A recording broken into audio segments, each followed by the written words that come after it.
Questions? It's hard to be seen in a wheelchair. Okay, my question is balancing the emotional and mental labor of starting a business or a new endeavor while also raising a child. Oh, okay, so tell me about the business. I am creating a board game that brings gaming and the arts together in a way that's accessible for individuals with disabilities. I love that. Okay, great.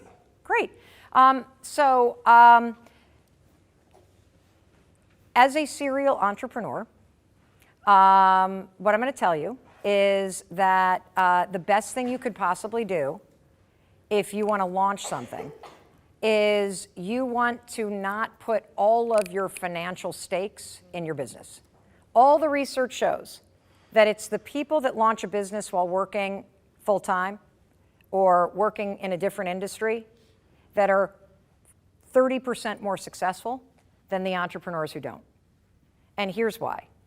If your rent and groceries are tied to the success of this board game, that stress is going to put crazy amounts of pressure on this business. And so you want to mitigate that and allow your business to have the space for you to be creative, to have the space for you to try things, fail, have it take longer. It's going to take 3 times, 10 times longer than you think. I hope not. But when you prepare that way, and when you take care of the stress, just like we were talking about, you set yourself up to put your best brain at it. Now, here's the other thing. The secret to doing anything, everyone, those big dreams that you have, it's not about working on it 24/7. I'm not kidding about this. The secret to everything is find 30 minutes a day. That's it, 30 minutes a day. If you were to wake up and before you look at your phone, before you do anything else, that means you got to get up earlier than the kids. It means you got to get up. It means you got to go to bed earlier. It means you got to make different choices at night so you can get your sleep and you can also wake up earlier than you feel like worrying. If you can find 30 lousy minutes in the morning, and I want you to do it in the morning, and there's a reason why. Number one, your brain is primed for the best focus and the best speed of processing and the best memory in the first 2 to 4 hours of the day. I want that time to go to you and your dreams, you and your mental health, you and your goals. That time should not go to social media. That time should not go to everybody else. That time belongs to you. And I believe, how many of you believe that your dreams are worth 30 lousy minutes every day, right? How many of you would love to feel like you're finally first in your life? The way you do that is simple, but not easy. And I'm going to give you the formula. When that alarm rings, oh wait, let me step back. I'm going to give you the formula. Number one, none of you will do this. None of you. But this is the single best habit for your mental health. You ready? Do not sleep with your phone.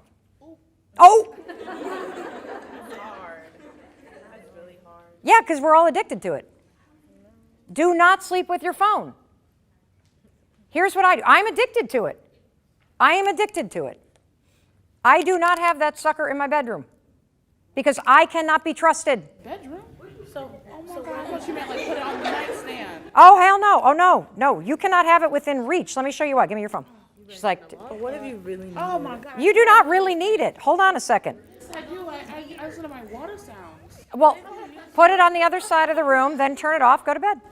But that defeats the purpose. I gotta be sleeping. I feel like it's difficult for you because you're like, a social media personality. And like, What do you mean it's difficult for me?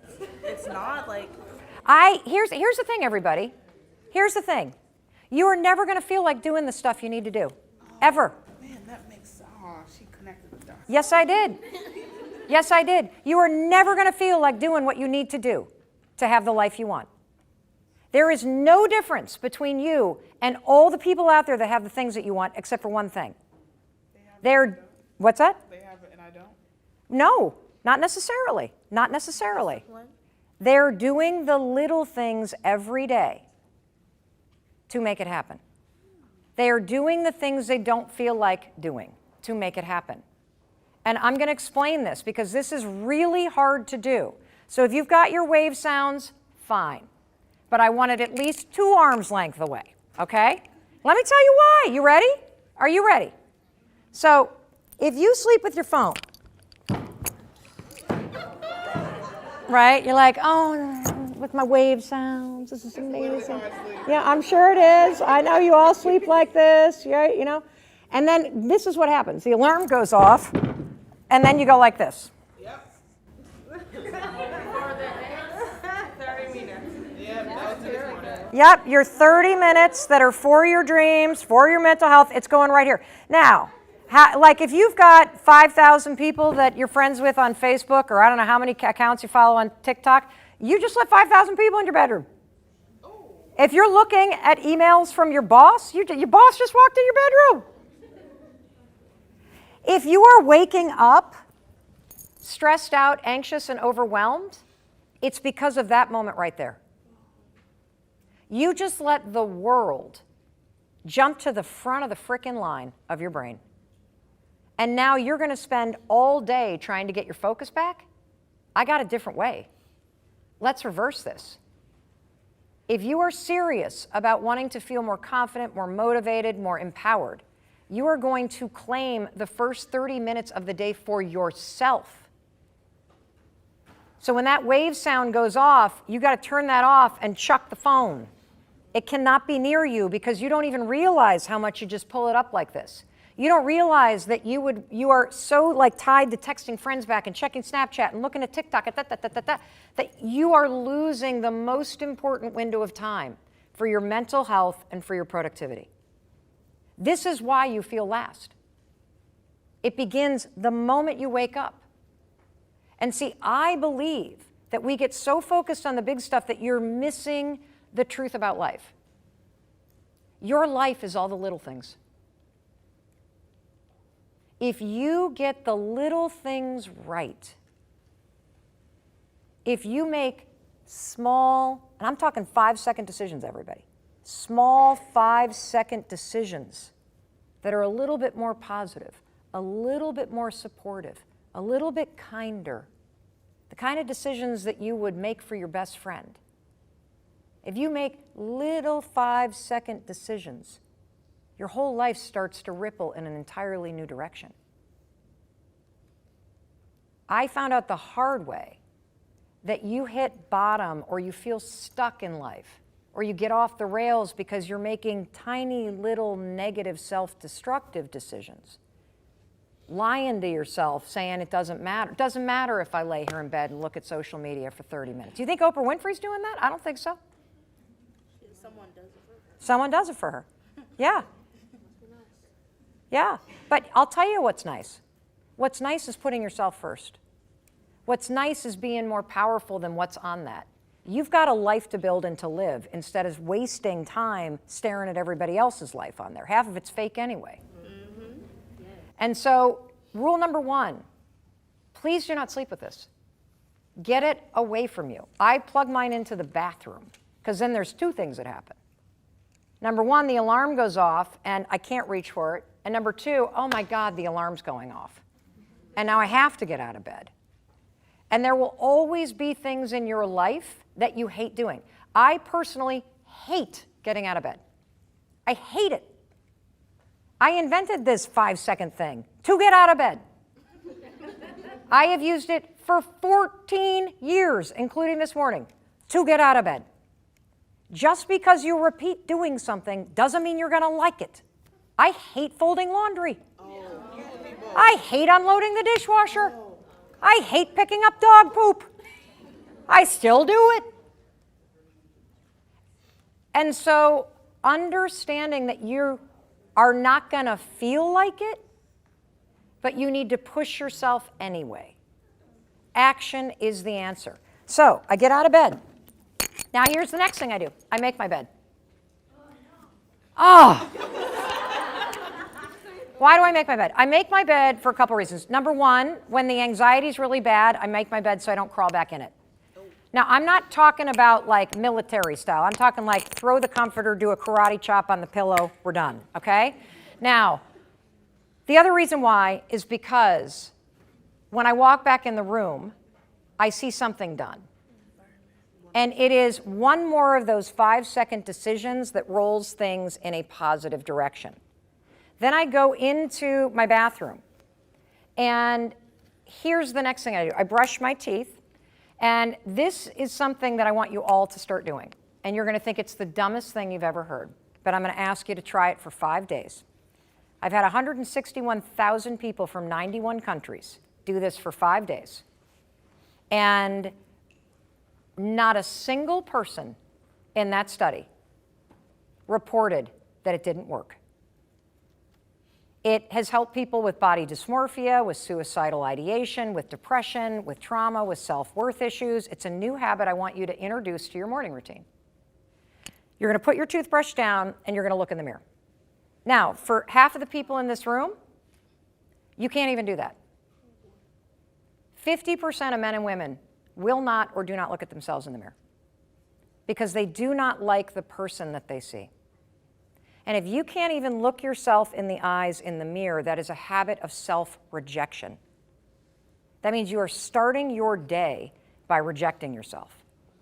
And that's why so many of us race out into the world and seek validation from partners and friends and boyfriends and caregivers and girlfriends and bosses because we haven't even given ourselves the respect we deserve. The secret is understanding that your body's reactions to fear, so your automatic reaction to a fearful situation, is the exact same as your body's automatic response to an exciting situation. And we're going to use this truth that your body's automatic reaction to fear is the same as your body's automatic reaction to excitement to your advantage. So tell me about a situation that makes you excited, like just something like in your day-to-day life, okay? Give me a situation that makes you excited. In my day-to-day life, that makes me excited. Well, how about this? Who's your favorite musician? I really like the Lumineers. Okay, great. Guess what? Mm-hmm. The Lumineers are playing a private concert at the new private venue at the Fenway Park. You, my friend, not only have front row seats, you're going to meet them before the show. Okay. It's 5 weeks out. How do you feel? Jittery a little bit. Like kind of the same feeling I would have if I, was playing a big soccer game or running an important race when I was younger, like the clammy hands, the pit in your stomach. Yep. Dude, we're walking into this venue. You're walking up to the front row. How you feeling? My heart's beating fast. I'm like going a million miles an hour. I don't know. Probably feeling like really on edge. Yeah, the usher is coming up to be like, okay, they're ready to meet you. How you feeling? I'd be like, okay, like, let me collect myself. Yeah, probably really flustered and I don't know, like a little bit anxious probably. So it kind of sounds like a situation like that where you're about to meet your favorite band. Which I would say, is that a positive or a negative experience? Yeah, that'd be amazing. I mean, a positive one, obviously. Well, it sounds very similar to the way that you experience the thought of flying to Portugal. Yeah, I guess that's true. Yeah, you want to know the only difference? When you're in the situation that's positive, that makes you excited, and you're about to meet the Lumineers, your brain is telling you you're excited. Your brain is telling you the jitters in your stomach are butterflies. And that's a good thing. Your brain is telling you your hands are clammy and your heart is racing because something good's about to happen. The only difference between that and what you experience as you think about flying to Portugal is what your brain is saying about the flight. When you start to experience butterflies in your stomach as you are about to board the flight, your brain's going, uh-oh, there's something wrong. This is negative. The plane's going to crash. You're experiencing in your body, Cameron, the exact same physical and physiological symptoms when you meet the Lumineers as when you board a plane. And the only difference is what your brain is saying about it.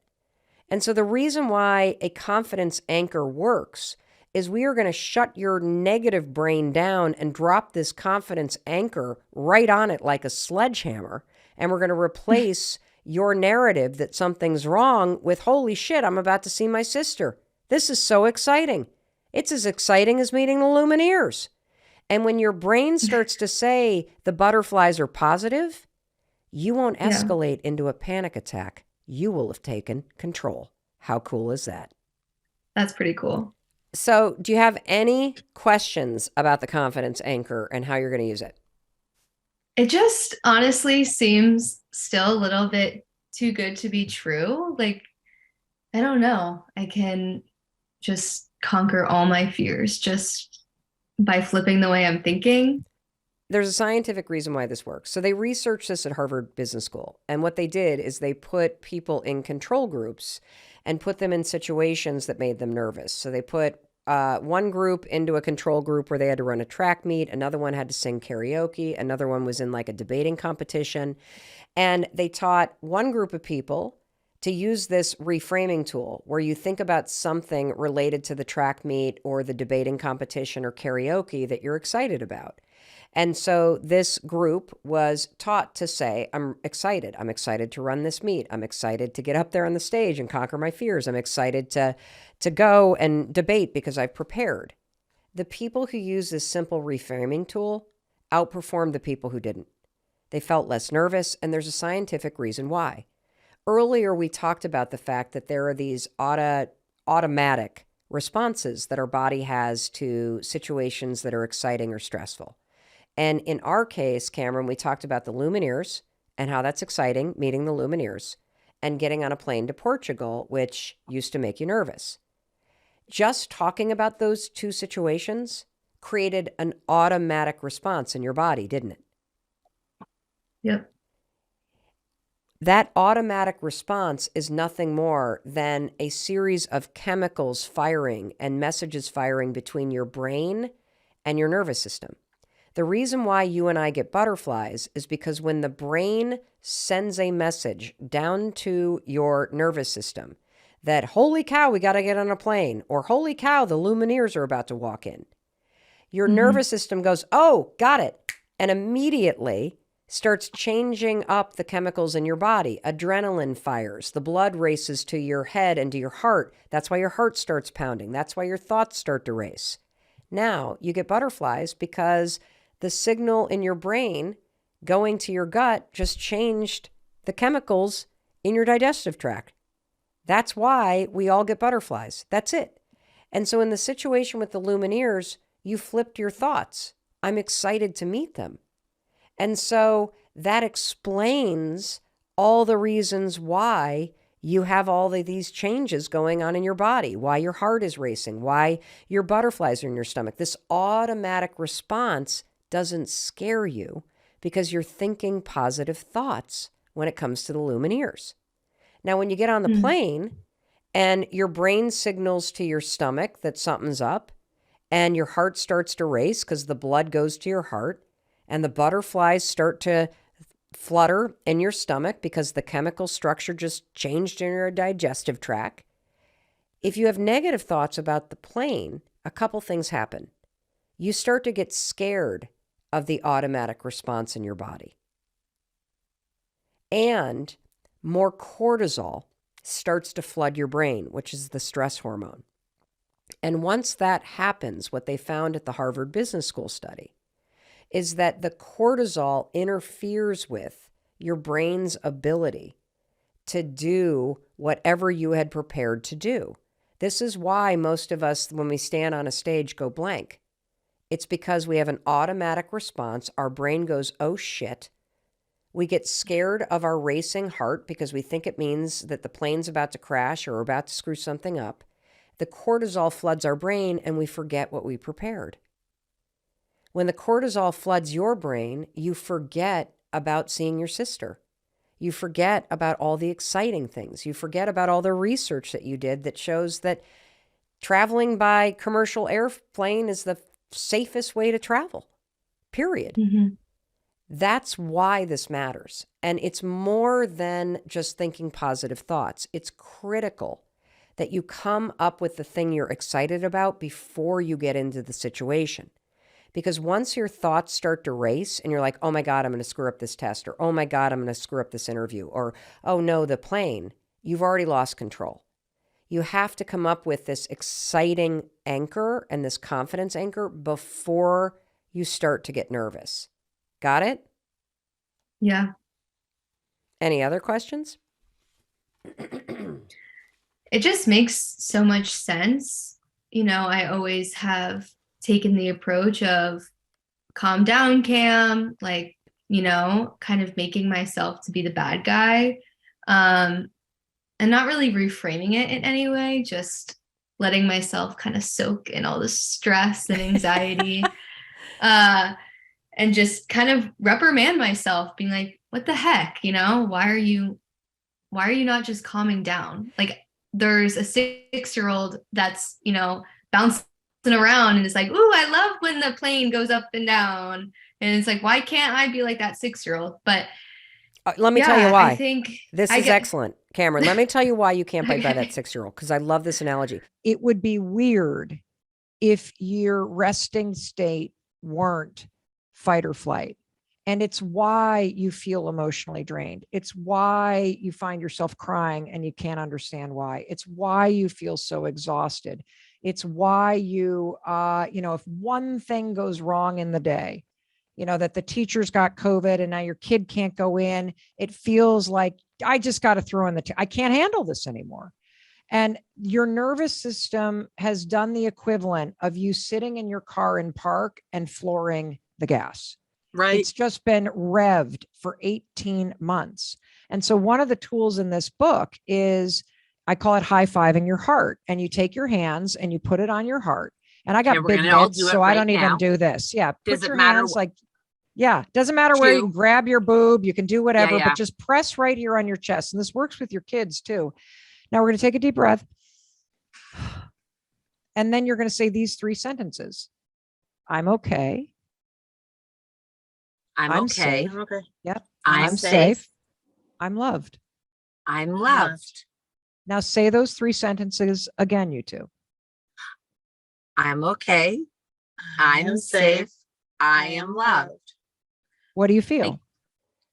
I feel more relaxed. But Mel, what if some people don't feel like they're loved? Who are they loved from?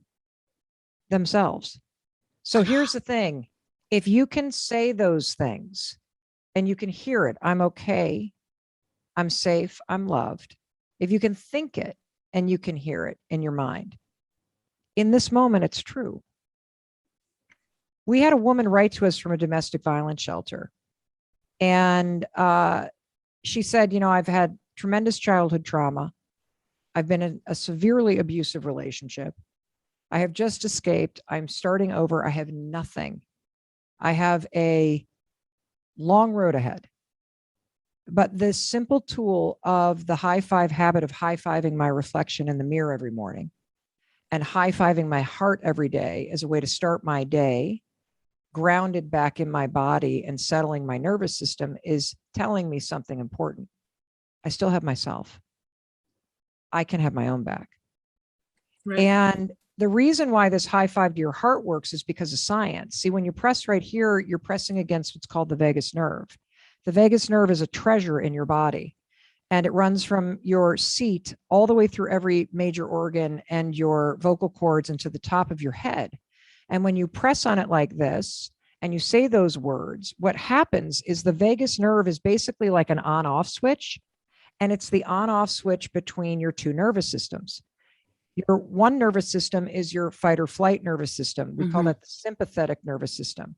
The other nervous system, which is your calm, grounded, resting nervous system, which is where we want you to start every day, that is called the parasympathetic nervous system. When you simply put your hands here and press against the vagus nerve and you say those 3 sentences, I'm okay, I'm safe, I'm loved, over and over and over again until you feel grounded, you are turning off the nervous system that is stressed out and turning on the nervous system that helps you stay grounded as you go through your day, as you support. Do you have to say it out loud, or could your kids do it like, if they're having a panic attack? I feel like that would help too. Absolutely. Absolutely. And get them to do it. And then you can put your hands on them and one on their back so that you've got them, and have them practice it, because now you're teaching them a skill they can use anywhere at any time that they feel that rush of anxiety that a lot of people feel. And so, you know, what is so exciting about this book, and you said it, what if you feel like you've got nobody? You're alone, you're a single mom, you've gotten divorced from some scumbag who's now dating the babysitter, like life is just imploded. You're not where you're meant to be. You literally feel like you fucked it all up. You're overwhelmed, you're beating yourself up. You need the high five habit. And so let me explain how this thing works, because on the surface, the high five habit, in terms of high fiving yourself in the mirror every morning, sounds so cheesy. Right. That I don't want you to dismiss the extraordinary, life-changing, profound science here, and the chance that you've got to fundamentally change how you see yourself. I am so passionate about this. This has been the single biggest breakthrough I've ever had in my entire life. And so I'm going to explain what happened. So we all have, literally, like a couple weeks after I saw you guys, the world shuts down. And we all have that moment. And this is not a pandemic book at all. But the way I discovered the high five habit was during a moment in the pandemic, about 3 weeks after you and I saw each other. So within those 3 weeks of you and I taping that first interview that we did, my show gets canceled. I get fired from my dream job. And so my immediate reaction when they find COVID-19 at CBS Broadcast Center and they cancel the show, boom, I'm fired from the dream job of hosting my own daytime talk show. I immediately have this feeling, are you fucking kidding me? I am 51 fucking years old and I have to reinvent my life again? Seriously? Mel, you know what's ironic as you say that? We had a deal with a major network on that exact same premise, and COVID hit and the contract got ripped up, and everyone that was celebrating was like, sorry, you're out, SOL. And like what you are. And I think everyone has a moment where they were like, I was there and it got taken away from me because of the world. Completely. And then my publisher canceled the contract for a book that I had been working on, not this book. And they should have canceled it because I was a year late in delivering a manuscript, but still they wanted money back that I had already spent. Oh, God. And then every single speech that I had booked for a year started boom, boom, boom, boom, canceling. And I found myself in this free fall. And, you know, look, like my origin story, as everybody knows from listening to the first podcast, is 13 years ago, my husband and I were nearly $1 million in debt, and I was drinking myself into the ground because I was paralyzed. So this moment was triggering all those old fears. I'm about to lose everything again. Now, on top of it, there were none of these bailout loans for small businesses. So I'm like, how the fuck am I going to make payroll? How am I going to take care of the 11 people and families that work for me? And then on top of that, and everybody that listens to you can understand this, my kids were in crisis. College had imploded. They were home. They were grieving. They were pissed off. They were frustrated. They were sad. There was a tsunami of emotions. And so for the first 3 weeks, and were there blessings from COVID? Of course. I'll never get that time again with our adult kids, ever. It was a huge blessing in so many ways. Did it change my business? Of course. I never would have discovered the high five habit. But that said, those first few weeks was horrendous. I don't think I changed out of my pajamas. I started drinking Bloody Marys at 11 o'clock in the morning. We did nothing but watch Harry Potter and Glee episodes, like as a family, for 3 weeks straight. And so one morning I wake up and I feel the weight of the world on my shoulders. And you may feel this right now listening to us. You may feel like, I can't do another school year like this. I can't work from home and have the kids under my feet. I can't handle one more thing. That's how I felt that morning. And so I used the 5-second rule, 5, 4, 3, 2, 1. And I rolled out of bed, and then I made my bed. And that morning I made it so I wouldn't crawl back into it. Right. And I dragged myself to the bathroom, and I'm standing there in my underwear and I'm brushing my teeth. And I catch my reflection in the mirror. And I think, oh my God, you look like hell. And then I started to pick myself apart, the dark circles under my eyes, the gray hair coming in, how saggy my neck had gotten. One boob is hanging lower than the other. And then, of course, once you start going down that road, your whole attitude sucks. And then I'm like beating myself up. I'm like, why did I get up so late? And I got 8 minutes for my first Zoom. How the hell am I going to get ready in time? And the dog's sitting at my feet and he still needs to be rocked. And I hadn't responded to that text. And I start ticking off all the things I hadn't done and all the things that I was overwhelmed by. And as I saw the woman staring back at me in the mirror, I actually felt sad for her. Now, here's the interesting thing. If either one of you had walked into my bathroom that morning, I would have been able to spin on a dime and say, Kat, Nat, I know it's not fair that they canceled your show. I know you have worked so hard. You don't deserve this. I know this is overwhelming, but if anybody can handle it, you can. I would have been able to give you what you needed to feel your spirit lift. But standing there without a bra on and, not even with a cup of coffee yet, I couldn't think of a fucking thing to say to myself. And besides, I don't think I would have believed it because the pep talk wouldn't have matched how I actually felt, which was defeated. And I don't know what came over me because it sounds so pathetic. But standing there in my underwear, I literally raised my hand and high-fived the woman I saw in the mirror because she needed it. And here's the thing. Lightning didn't strike. My whole life didn't change in that moment, but something shifted. I felt my shoulders drop. I felt my chin lift. I actually laughed because it's so stupid. You're high-fiving yourself in the mirror. And my mood shifted. And I kind of felt like, okay, now, come on. You got this, Mel. And I sent myself into the day feeling a little better. Now, it was the second morning where things really shifted. So I wake up, 5, 4, 3, 2, 1. I get out of bed. I make my bed and I start walking to the bathroom. And this is where things get profound, you two. And, especially for our daughters, this is profound. As I started walking to the bathroom, I had this experience that I've never had in my entire life. And it's this. You know how, like, when you're walking to meet a friend and you're about to walk into a cafe and you're about to see somebody you really like, how do you feel? Excited. Yeah, excited. I actually felt that about seeing myself. Wow. In the 53 years that I've been alive, I don't think I've ever been excited to see the human being, Mel Robbins. I've been excited to see what an outfit might look like, or excited to see what my eyeshadow color might look like. But to see me, the human being, never. Because I have a habit, and so does everybody on the planet, of dreading seeing myself, of standing before the mirror and criticizing myself, hating on myself, or ignoring myself. And so that second morning, as I finished brushing my teeth, and when you practice this, I want you to practice it right after you brush your teeth, because when you stack a new habit with one that you already do, it's easier for your brain to learn it.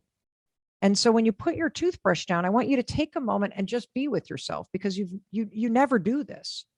And it's uncomfortable because you're used to ignoring yourself. So many women, 91% of women, do not like how they look. And so many women have written to me about the fact that whether it's body dysmorphia or just a lifetime of criticism, they can't even look at themselves in the mirror.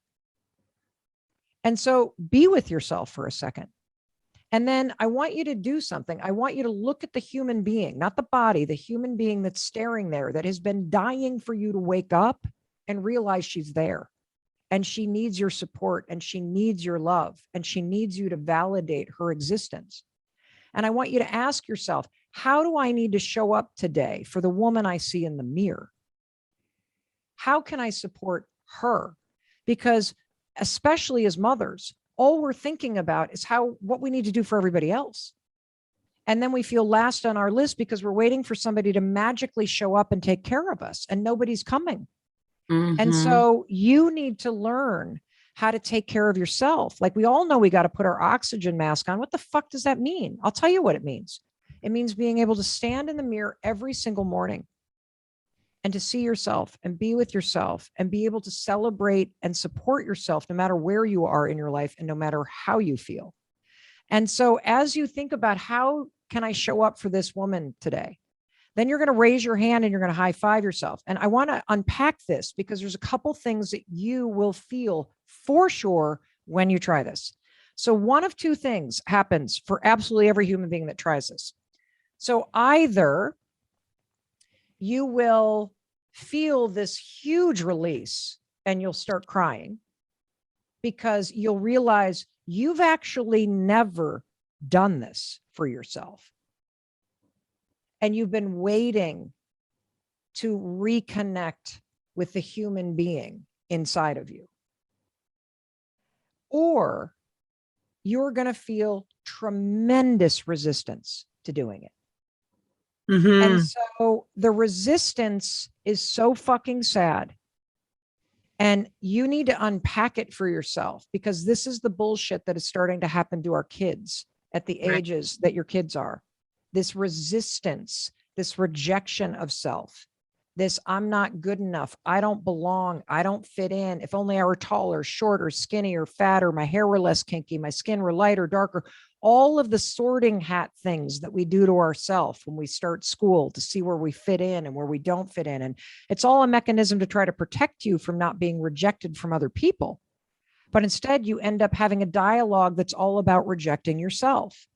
And so the resistance is so fucking sad because what it actually is, if you stand before yourself in the mirror as an adult woman, is you have dragged your entire life with you to that moment. And it stands between you and the human being that you see in the mirror. Every abuse, every trauma you've experienced, every heartbreak, every disappointment, all of the things that people have said to you, you accumulate that as evidence that says that person that I see is damaged or not worthy or broken or whatever it is that you say to yourself or believe about yourself. And all the things that you regret that you've done, whether you've cheated or done drugs or lied or you made a huge mistake or like whatever it is that you beat yourself up for that you would easily forgive Kat or Nat or me for, but you cannot and will not forgive yourself for. That's the resistance. That right there is the resistance. And so when you raise your hand to high five yourself, it's an act of defiance to a lifetime of criticizing and rejecting yourself. That's what's happening. And here's what I want you to know, which is freaking unbelievable. So as this started working in my life and I started to realize, oh my God, I have just stumbled into yet another stupid, cheesy tool that is changing my life. Why is this working? The research here is extraordinary because the good news is your mind and your nervous system and your soul are hardwired, already ready to have the high five habit work. It'll work for your kids. It'll work for senior citizens. It'll work for absolutely anybody that sees this because of science. So first, even though it's weird because it's something that you've never done before, even though you might resist it, I want you to do this for 5 days in a row. Super important that you do it for at least 5 days in a row to push through the resistance and the weirdness so that it becomes something that you're not resisting. That's number one. Number two, let's talk about a high five. So Kat and Nat, when you think about times where you've either given your kids a high five or somebody's given you a high five or you've given somebody else a high five, what does a high five mean? Go. Congratulations. You're a rock star. Totally. A high five means I see you, I love you, I celebrate you, we got this. If you give it to your kid when their attitude's going down, it's literally like, shake it off now. I know this is tough, but come on, kid, you got this. It literally is celebration, joy, empowerment, togetherness, partnership, trust, encouragement, all in a simple gesture. Here's the good news. Since you've been doing this and receiving this gesture of a high five your entire life, all of that positive programming associated with it, it's already programmed into your brain. Right. So while you raise your hand and you do it to your own reflection, your brain recognizes the gesture It silences the critic. You can't think a negative thought and do this. Your brain won't allow it. You can feel weird. You can feel the resistance, but you can't think, you fucking suck. You're not good enough. You've screwed up your life. You can't do it. You don't even have to say anything because the gesture alone triggers your brain to go, oh, I believe in you. I feel you. I see you. I got you. Let's go. It already knows what it means. And it starts to silence the default criticism that runs on your brain in autopilot and reprogram in encouragement, celebration, and empowerment with your own reflection. And there's even more. I talked to Dr. Daniel Amen, who's the world's leading expert on the brain. He went crazy about this thing. He basically said, Mel, do you know why this works? I'm like, no, tell me why it works. He said, first of all, one of the reasons why you feel a little bit more energized when you do this over and over and over again is because your nervous system understands the gesture. And I said, well, what do you mean? He said, well, think about it. When you wave hello, what are you doing? You're raising your hand. When you hug Right. somebody, what are you doing? You're raising your hand. When you pat somebody on the back, you're raising your hand. When you high five somebody, you're raising your hand. When you cross a finish line, you raise your hands. Doing this repeatedly with your own reflection as your brain is having all these positive subconscious thoughts, your nervous system goes, oh, yeah, that's right, celebration. So you start to feel that jolt and that energy within yourself the more you do this. The second thing that happens is you feel your mood boost, or if it's super heavy, you feel it lighten. Why? Well, because when you receive a high five from somebody else, your brain gives you a drip of dopamine, the chemical that's the feel-good, happy chemical. When you do it to yourself, the same thing happens. Today, we've got brand new research, everybody. Yes. And we are going to introduce you to very simple behavior changes that you can institute immediately that will improve your life. Yeah. All grounded by research. Mm-hmm. And some of them quite shockingly weird and surprising. Yes. And these are all brand new, just released, amazing, legit studies. So we're super excited to share them. Okay. What is the first change we need to make? Definitely. So there was recently a huge brand new study from researchers at the University of Texas at Austin and Chicago all about the power of random acts of kindness. And this study is called A Little Good Goes an Unexpectedly Long Way, Underestimating the Positive Impact of Kindness on Recipients. Okay, but we all know that acts of kindness are things that make us feel good. But why is this brand new research something we have to pay attention to? So like in the year ahead, acts of kindness, people, all day long. How come we have to pay attention to this? Definitely. So what the researchers really looked into is why do we not do random acts of kindness? Because what they found is they're actually pretty uncommon. We think that, oh, we just do this. We all know what to do. We don't. Most people do not do random acts of kindness. And it's because we actually don't think it's going to matter to other people.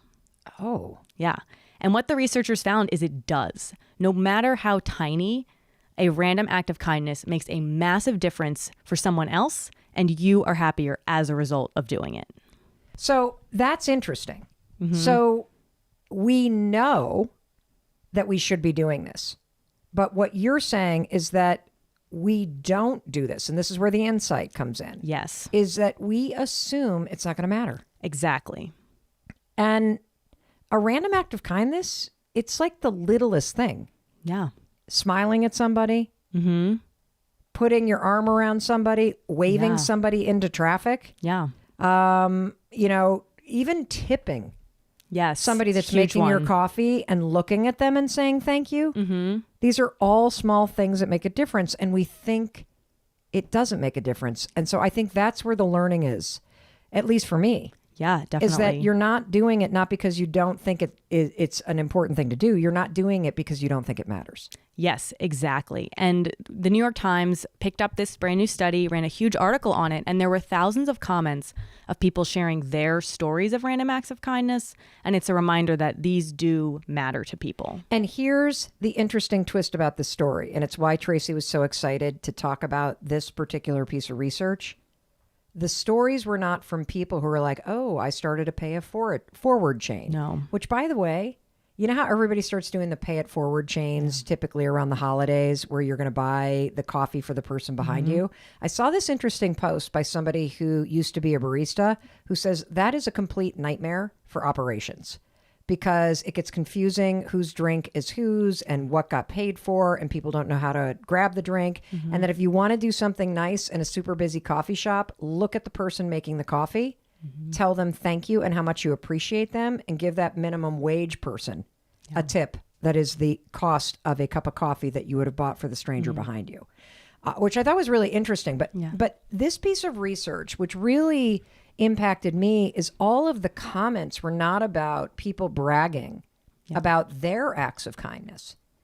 It was people sharing stories about how an act of kindness from a stranger or a teacher or somebody in their life changed the trajectory of their life. Their entire life. Yeah. Why don't you read that one comment that had us all just get goosebumps? Yeah, definitely. So this is a comment that was within the article.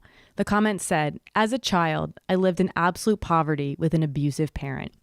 I had a music teacher who one day stopped me while walking down the hall and simply said, 'Are you okay?'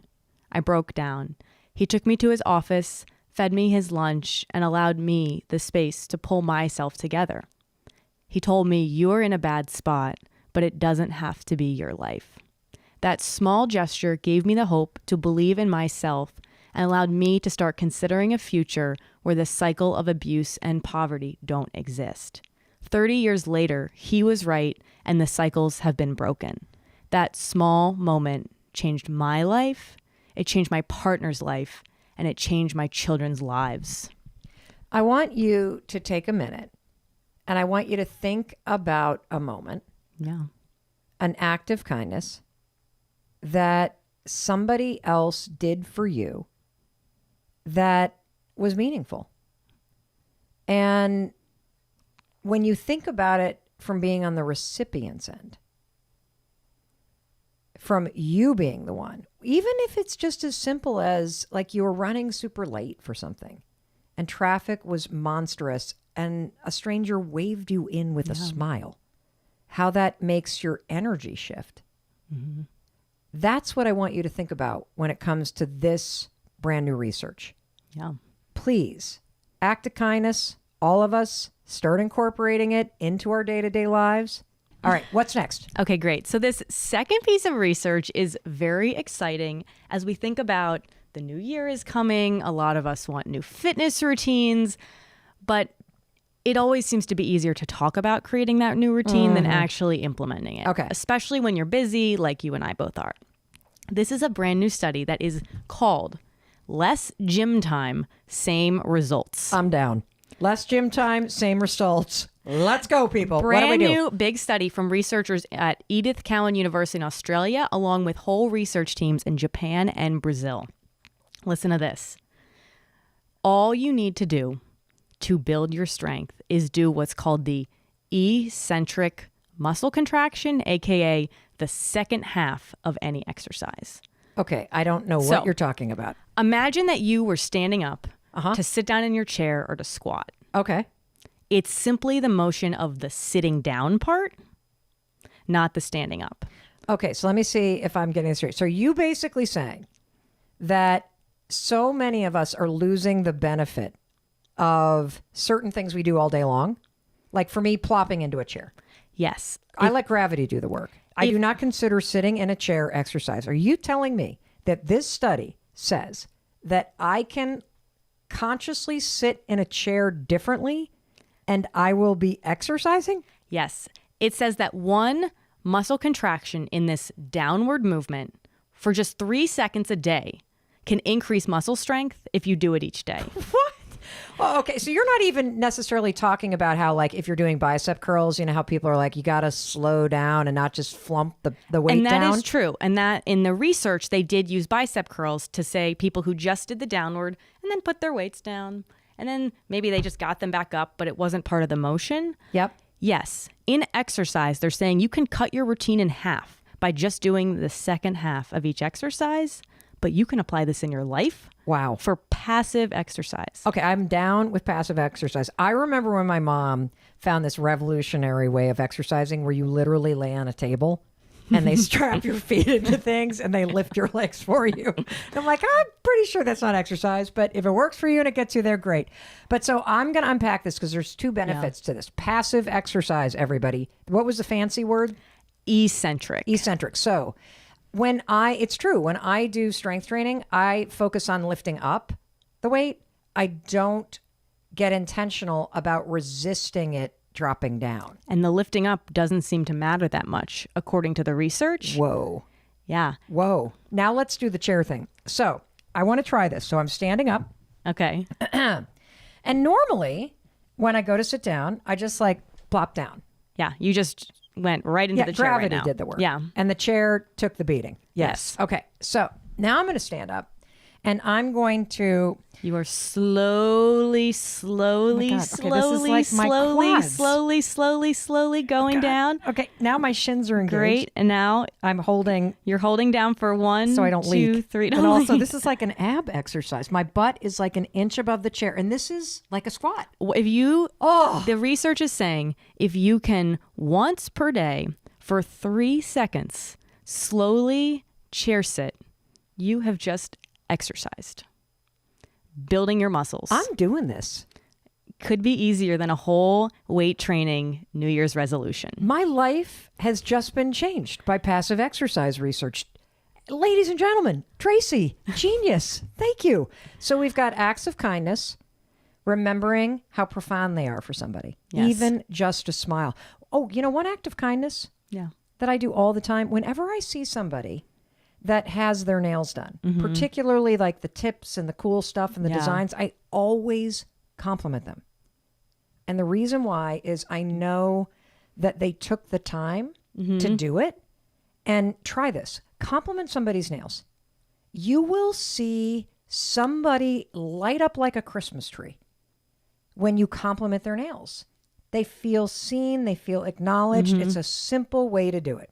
Okay. What do you think of my sparkly nails? Oh, Tracy, with the gold. You are not a nail polish person either. No, I'm not. Well, show them to the YouTube community. It's gold, everybody. For Christmas. All right, next study. So this study, when I first read it, I was a little bit floored by it. So this this is stupid or floored? Because there's a mix. There's it some felt research stupid, we find. and I cannot believe how big of an impact and how big this study is for what it is. But I think this is a very simple thing that anyone can do for 1 second each day. Wait, 1 second. 1 second. Well, I think 5 seconds can change somebody. 5 You are seconds. taking it down, Tracy. This one thing is going to give you an improvement in mental well-being for 8 hours. And it works in healthy people. It works in those with depression. It works in those with all different kinds of mental health challenges. Here is the study. This was a huge study in the UK at King's College London, huge reputable research university that was published in Scientific Reports. Can I just stop you? Yeah. Because I'm trying to think of what this is. Okay. I don't think you're going to get it right. Orgasm? No. No? Okay. No. I can't think of anything else. So this study took place across a 4-year span. They collected data of 20,000 assessments, and they had global participants in this study. And do you know what they found, Mel? That would improve my life for 8 hours after just doing this for 1 second. No. The study is called Feeling Chirpy. So in this study, what's really interesting too is you might think, okay, you're out in nature, that's the benefit. But no, they isolated. It is not about trees. It is not about plants. It is not about being by the water. It works if you listen on an app. Really? There is something about the sound of birds. You can go on YouTube. You can listen to a birdsong app. You could get outside. But that deeply resonates with us, even at a subconscious level, for 8 hours of improved mental well-being, up to 8 hours. That's incredible. It reminds me, up here in Vermont, when my in-laws owned this house, there was a clock that used to hang in the kitchen.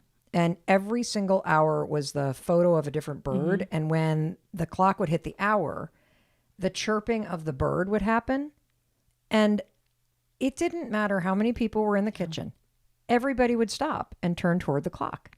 Mm-hmm. And so on some level, this seems like one of those studies where you're like, honestly, who the hell even got this funded idea to this? stop it? You know, like, but if they've got more than 26,000 assessments Over and 4 years. over 4 years, there's something here. And I just wonder, because I wonder if this has to do with evolution and the fact that if you think about our ancestors truly navigating and migrating and following patterns of nature and wind and stars and the migratory patterns of birds, Yeah. that I wonder if there is this connection. And, you know, I agree.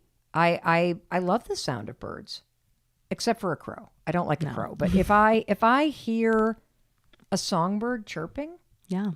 it does cause a lift in mood. Yeah. That's incredible. Wow. So now I'm sitting down mindfully. I'm listening for birds. Yeah. Just to put it on YouTube after your episode of the Mel Robbins podcast. Maybe we should just play some birds right now. Let's play the bird sound. Okay. Great. What else you got for us? Well, now that we're so grounded after our bird sound, there is a huge, brand new, like just published study from Georgetown Medical Center, published in the JAMA Psychiatry Journal, which is a really big, prestigious journal. So this research is legit. My dad used to get that. The journal, I think it's of American Medical Association. Probably. I can't believe that. So I this remember is that. Okay. legit. They compared in people who have anxiety, taking Lexapro versus doing mindfulness-based stress reduction, which often looks like a body scan or gratitude journaling. Now, by body scan, you don't mean climbing into an MRI. No, I mean, how is my body feeling right now? So a lot of times in yoga, they'll use this relaxation technique in a class where you're like, you know, scrunch up your feet, relax them. Scrunch your ankles, relax them. You know, like flex your quads, relax them. That's sort of a way to kind of body scan. So that's one example. What's another example they used? Gratitude journaling. Really? Yes, that's a powerful example of mindfulness-based stress reduction. Okay, so they studied Lexapro. Yes. And then they also studied these mindfulness techniques that bring you into your body and into the moment. Yes, and there are a number of them, but those are just two to highlight. Is the gratitude journaling. And what they found is the drop in anxiety was equal between Lexapro and just doing these deliberate mindfulness-based stress reduction practices like a gratitude journal. Wow. I think I have a hunch for why that might be. Well, because as somebody who has dealt with and felt anxiety for almost my entire life. I mean, I have it under control now and I profoundly understand it. So I'm annoyed by it, but I'm not scared by it anymore. What's interesting is that anxiety, as we know, is an alarm. And anxiety is signaling that something's up and you need some reassurance. And anxiety also typically takes you immediately into the future that something bad's about to happen. If you're directing your mind to pick up a pen and to start writing what you're grateful for, you're activating a part of your mind that's different from the part of the mind that takes over when you're anxious. And so it's a way for you to almost like shortcut in your own mind this skill of pulling yourself into the present moment. And if you are having a panic attack or you're anxious, you're not in the present moment. Exactly. And so this makes a lot of sense. Yeah, definitely. And the research, still emphasizes that there's a need for medication and for practices, but in conjunction can have a really, really powerful effect, especially in how your brain actually changes, what areas are active. Well, and the other thing that I've found personally and that we know based on the research is that the more that you practice these strategies, whether it's doing a body scan of your own body in the moment, whether it's gratitude journaling, whether it's certain forms of breathing, whether it is redirecting your thoughts. The other exercise we talk about a lot is the 5 senses, where in a moment where you feel anxious, you say, well, what can I smell right now? What do I see in front of me? And by describing those 5 senses, again, you're interrupting that part of the brain from taking over, signaled by the alarm, and you pull yourself into the present. That makes a lot of sense to me. Yeah, definitely. But I It's awesome. love knowing. Why do I love knowing that researchers at Yale have confirmed that? Because a lot of this is common sense. Not a lot the of it is birds. common sense, but I think there's something about knowing your time spent in your gratitude journal is worth it. That it matters. It matters. It really does. Yeah. All right. What else you got for us? This is really Great. cool. So we've done the act of kindness. Yeah. You've sat in your chair very, very, very, very slowly. You have listened to your bird sound. Now we have written down what we have gratitude about. This next one is super interesting, and it is about willpower. So a big study from UPenn in Michigan looked at 20,000 high schoolers as they studied for and took the SAT exam. Okay. What they found, taking into account socioeconomic status, all of their prior achievements throughout high school even, what matters the most for their study plan and their scores is if they didn't rely on willpower and set themselves up with strategies to better be able to study. So you're saying if the students didn't do what I did or didn't do what I see my kids doing, which is basically you got the laptop open, you got the phone on, you got piles of books all around you, and you're just going to try to plow through it. Yes. If instead you get deliberate about chunking it out, putting the phone to the side, having deliberate blocks of time to study, that you're going to do better on the test? Yeah. In Why? particular, the ones they mentioned was disabling your cell phone. Okay, so turn the phone off. If you're serious about performing better, Yes. you got to turn the phone off when you're preparing. Okay, that's number one. Setting up a distraction-free place to get your work done.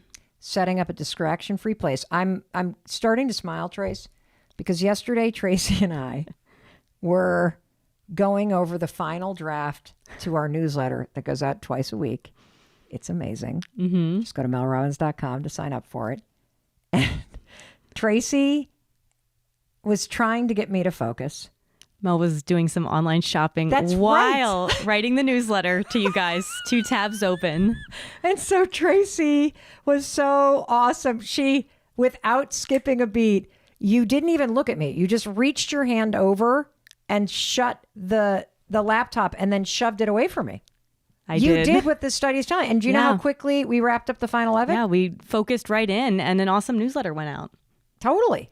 Yeah. And then the other strategy as well, in addition to distraction-free and disabling your cell phone, is creating a schedule to study. So take a look at the week. If you've got a big project or you got something, and schedule in blocks of time where you're going to go to that distraction-free thing and you're going to turn off your cell phone. And that if you were to do that, did they find anything about how it also took less time, or just that you were more effective, whatever time you put in? Yes. And one thing they found that did not work was when people said that they willed themselves to study. Willpower did not lead to results because willpower fades. We can't rely on willpower. And while this is about the SAT, you could probably generalize these results for anything where high performance or studying or preparation is needed. So are you suggesting that sitting on the couch with Netflix on and my laptop open is not a good way to research podcast episodes? Probably, depending on how long you want it to take. If you want to study more efficiently, faster, and just perform better, put your phone on Do Not Disturb. Go into your other room. Shut the laptop. And also look at your calendar in the morning and say, what am I going to get done today? Awesome. Simple strategies lead to a huge result. And again, like I think that these are the things that in the back of your mind, we kind of go, duh. Yeah. But having these validated studies, 20,000 high school students. Yeah. Like, why wouldn't you do this unless you just want to shoot yourself in the foot and make life harder? Yeah. Okay, cool. What else you got? Great. So now we have number 6. This is a really interesting study that once you hear it, you're going to resonate with this in your own life. And it's about smell and food, recalling a memory instantly when you smell something that brings you back to an old time and place. Okay. So this is a study out of Lancaster University in the UK, brand new study, where they actually asked older people who at this point in their life, maybe they're not having as many exciting new experiences, for a really amazing memory of their past. And they created something for them to smell and taste that took them back to a big moment. They actually 3D printed these tastes and smells on like a little Listerine strip type thing. So crazy research. Like the taste of your favorite ice cream treat from a vendor. Like I'm Yes, thinking at your about wedding, the one couple, it was the food at their wedding. They were able to taste it. Or someone who had a curry tasting one, they took them back to that memory. Strawberries from a day when they were young. And instantly, people were vividly transported back to this memory. Instantly. Wow. And the researchers say this is a very powerful implication for creating happiness hacks. If you knew that in the past you had the best vacation, the best memory, you can instantly access that deep memory by smelling that smell, having that food. That makes a lot of sense. Mm-hmm. My wheels are spinning because I'm thinking about my friend Pete Sheehan, who made me a cup of tea once. Mm-hmm. And he was very particular about how he made it, because he said only his mother has ever been able to make tea that tastes as good as this certain way. Yeah. And what I bet it brings him back to his childhood. Yeah.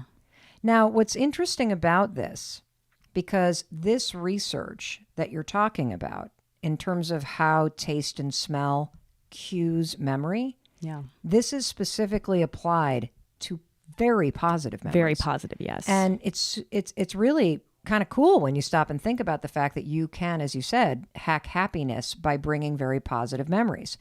I remember a really interesting story that has always stuck with me, because we know that this is true based on trauma research, that smell in particular can trigger a trauma response. And I believe it was in the book about trauma that was written, by a PhD medical doctor, talking about how trauma can immediately bring you back to that just terrible thing that happened. And so the researcher, or the psychiatrist, was talking about how he was treating a high school student who had severe abuse. And all of a sudden, this kid had gone from being like a really great student and doing well in class to almost flunking out of this math class and being really disruptive in this math class. And it was very uncharacteristic of this kid to act this way, particularly in the math class.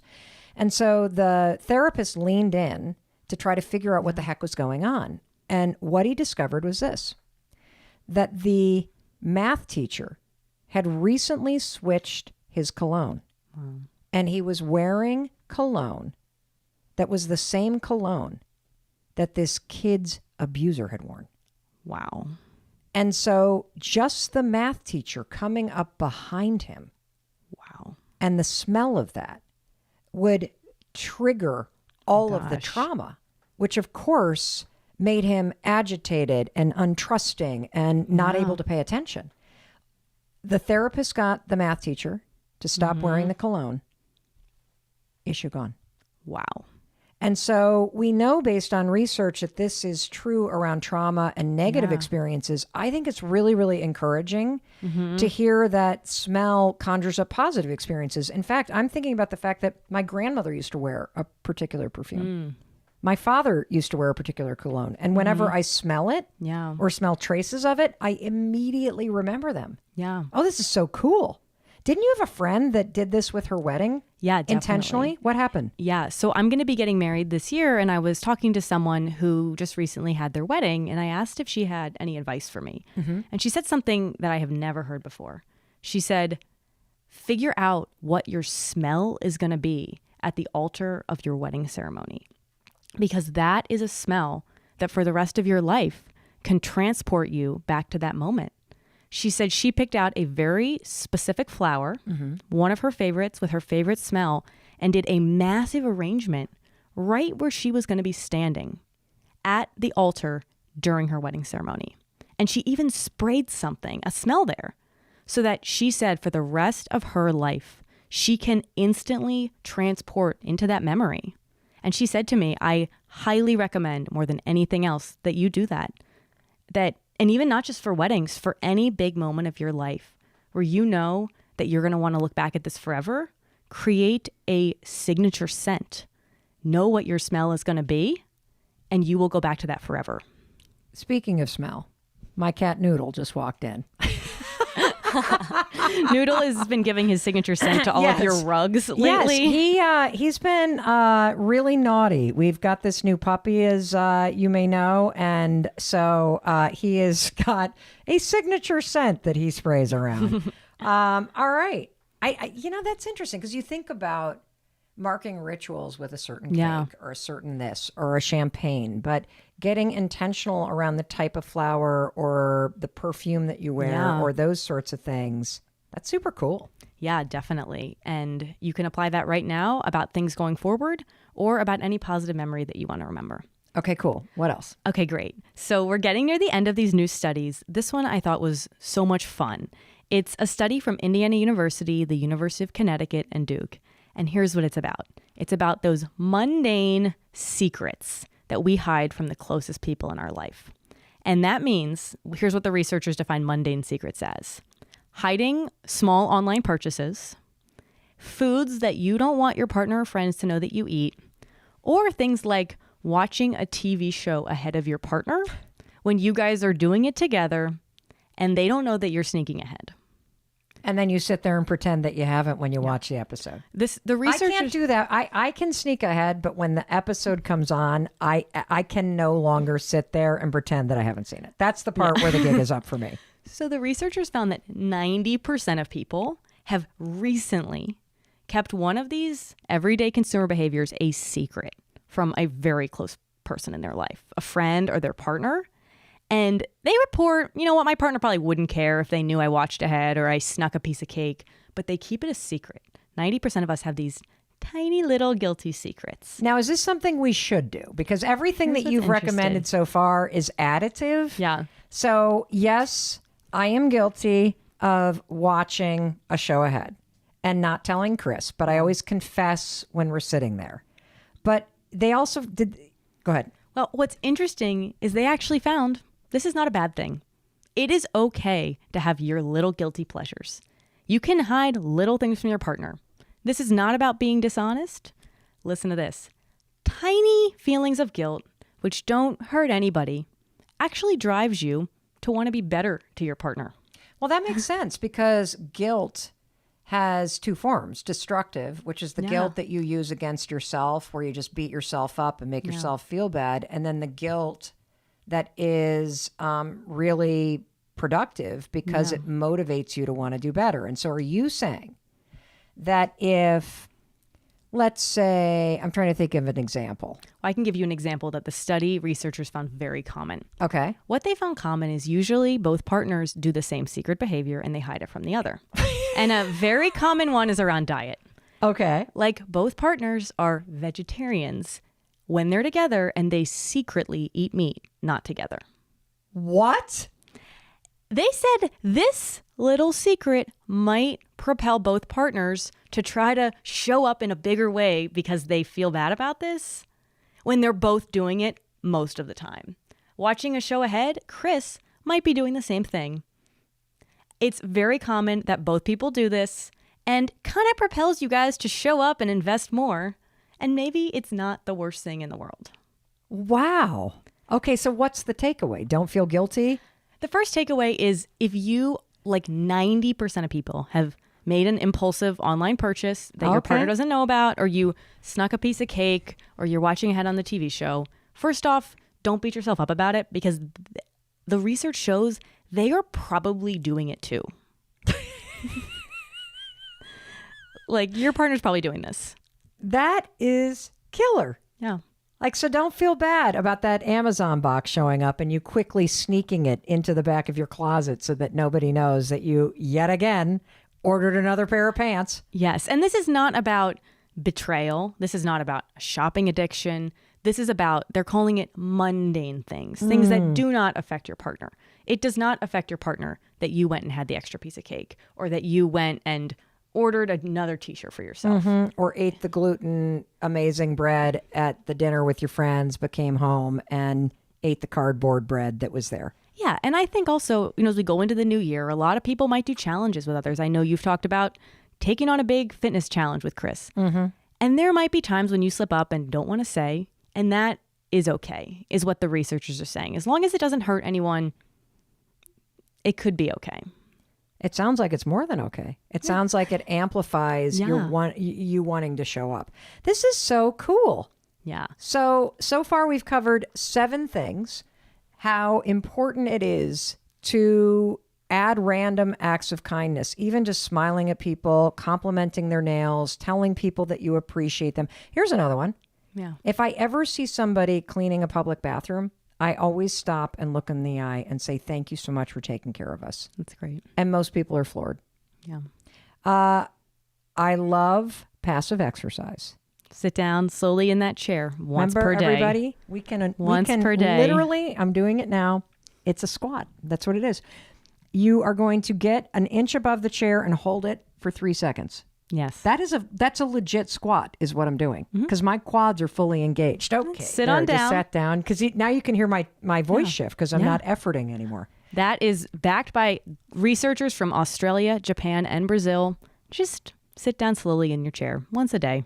Yeah. Don't lift the weights, everybody. Slowly lower them and you will be ripped. Birds are something we're going to add in. Who knew? I love this. Listen to a bird sound for up to 8 hours of just a better day. Well, you're not saying listen to birds for 8 hours. No. You're saying if you just listen to birds chirping for a second or 2. Yeah. 8 hours of benefits. What? Okay. And then the 4th one is the mindfulness practice. That study out of Georgetown around bringing in some mindfulness into your day, like a gratitude journal, can cause as much reduction in anxiety as taking an antidepressant.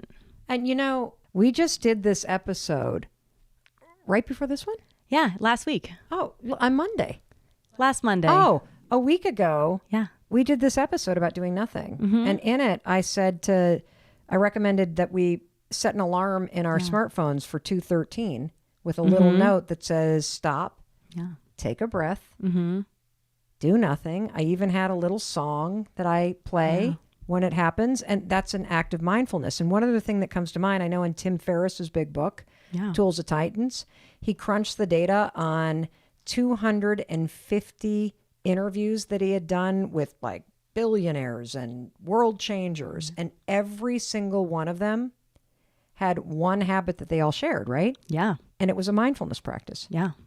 So I know you know this, but when you start to understand how compelling the research is, not only about how it changes the neural pathways in your brain, makes you a more positive and calm person, but to also know that in research studies, it has the same effect of dropping anxiety by 30% as prescription medication.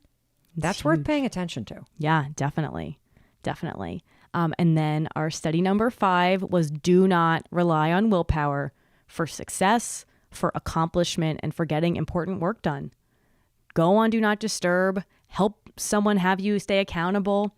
Go into a quiet room, just like those students who succeeded on the SATs did. Awesome.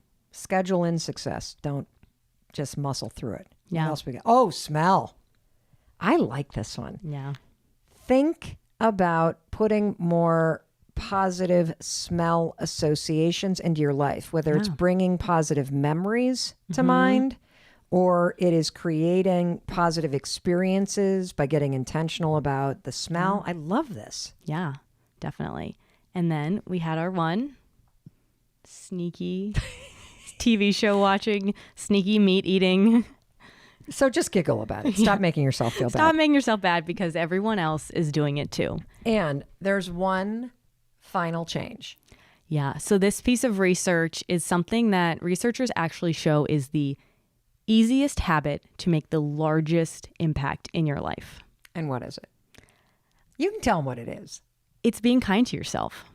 This is so profound that I want to dedicate the next episode to just the research on how to be kinder to yourself, because this recent study I know, and the irony is, of all the things that you could change in the coming year, the research is conclusive that learning how to be kind to yourself as a daily practice has the single biggest impact on your happiness, on your meaning, on your sense of purpose.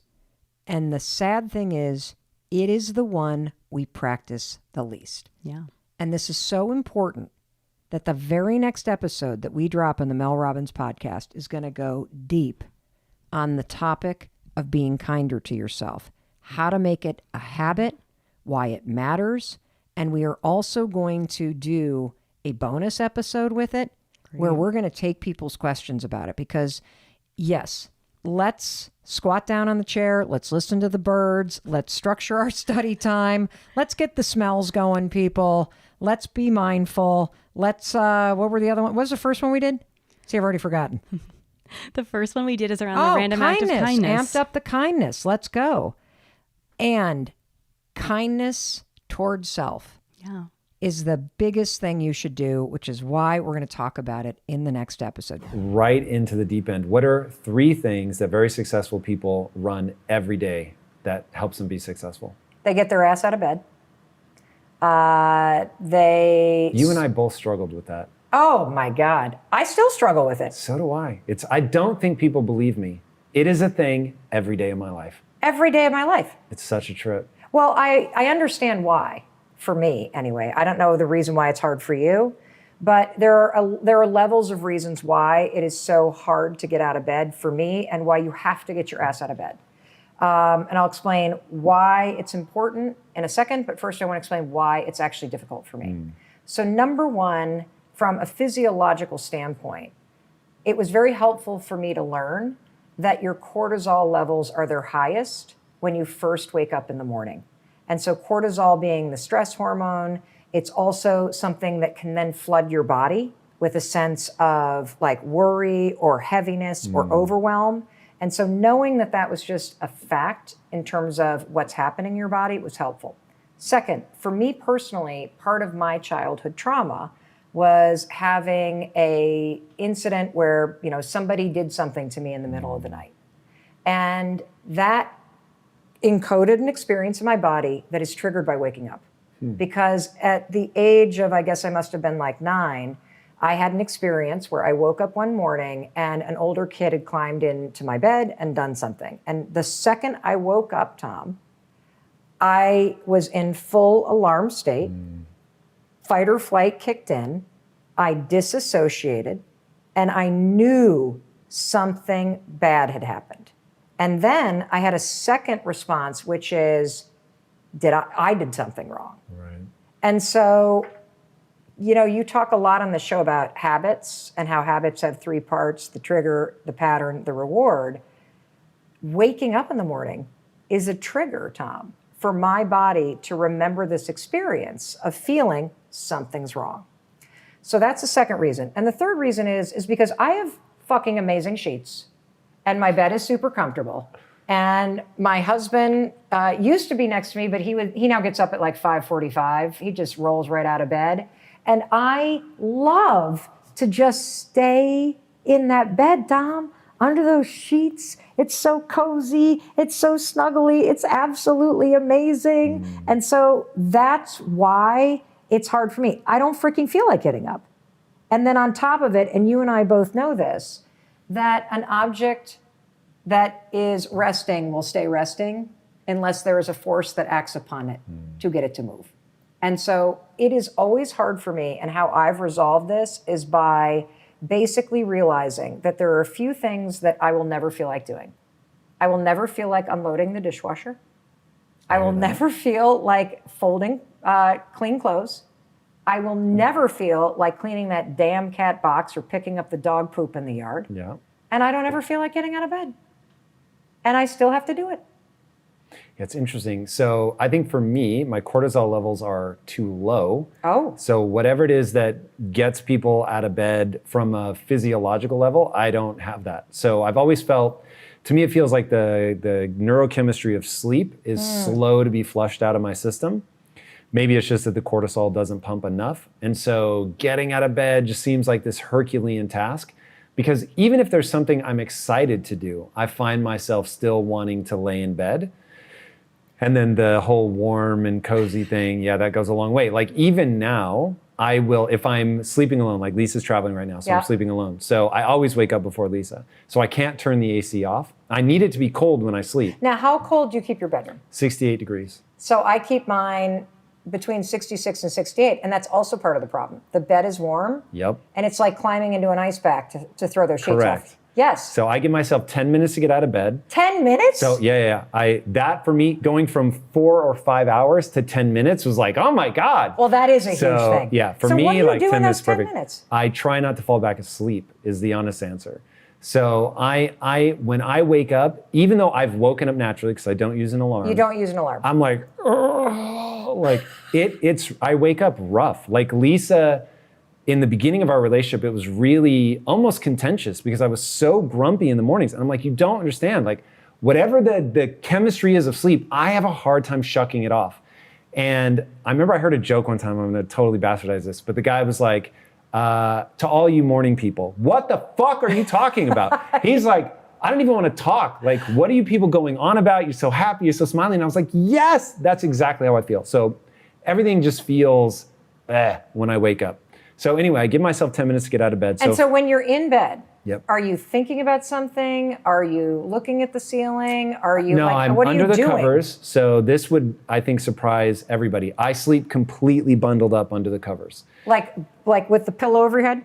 Not the pillow, but the blankets. Oh, see, I put pillows over Pillow my head and I make a weighs little too breathing much. hole right here. That it's like a would- safety thing, I think. Yeah, I'm hiding. I couldn't have that on my face. On my body, that would feel nice, but not on my face.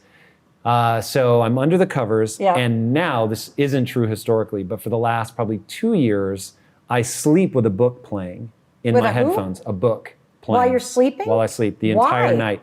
It is incredible. What? And this isn't one that I necessarily recommend, but if people struggle to stay asleep, so I fall asleep easily. I have a hard time staying asleep. So I will wake up 3 times a night, every single night. The third one being the final time I wake up. Yep. And I have to switch my headphones out so they don't die. And I have 3 sets of headphones. So headphone 1, I fall asleep, and that's in ear. Headphone 2, in ear. Headphone 3, over the ear. You sleep with headphones? So are you on your back? Yeah. But Wow. it is unbelievably comforting. I can't even tell you. Is it the same book? Well, no, it changes once I finish the book. Okay. But I'll read it in these little increments because I have to keep rewinding it. And don't worry, we will get to the other 2 things that amazingly successful people do. But yes, so it's the same book. Okay. Until it's done. I read it in these tiny little increments. It's a specific kind of book. What kind of book?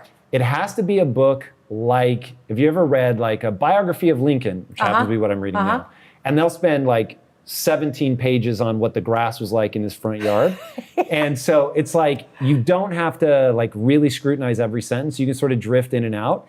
And so what ends up happening is I drift and then I'm gone. And I'll wake up, and let's say I started on chapter 2, I wake up and it's like chapter 9. So I'm like, okay, I know to go back to chapter 2, and then I fall asleep again, and then I wake up again, I go back to usually chapter 2, and then I'll sleep. So when I wake up, I've got the book still playing. So then I'm like, well, I'm interested. I'll turn off the AC so it starts warming up. I stay under the blankets. So I start, and I'll even pull another blanket over me so I start getting too warm. Yeah. Then I'm like, cool, my 9 minutes and 42 seconds are up. I need to, because I have a rule. I have to be standing up before the 10th minute hits. Okay. And so I'm up out of bed before the 10th minute hits, but that has worked like a charm for me. Wow. This is very complicated. I'm just sitting here about the management that you have to do around this. But but I think that's the most important thing about advice is everybody's looking for the silver bullet when in fact, it's got to work for you. Yeah. That would never work for me. I'm already starting to think about why I sleep on this ear and what about the headphones, and I'd forget to charge them, and then I'd be awake and I'd be staring at the ceiling. And so that's fascinating.